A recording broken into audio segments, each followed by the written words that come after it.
Okay, good morning mga ka-DC Family Garden. So, nandito tayo ngayon sa ating munting palayan. So, nag-early morning visit tayo ngayon.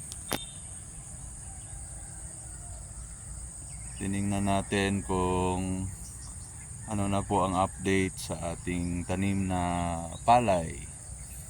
So, dyan sa taas, ang variety niyan is black rice.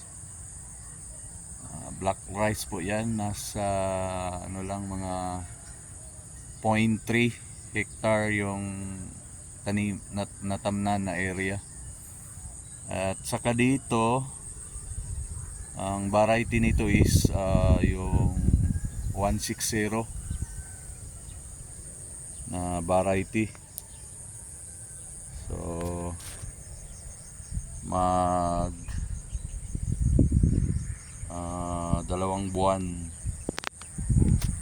ngayong August 11.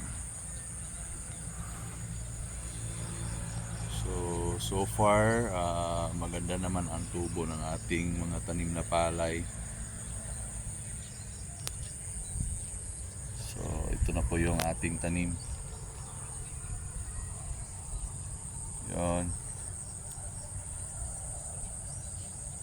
Black rice doon sa taas, and then dito is yung variety na 160.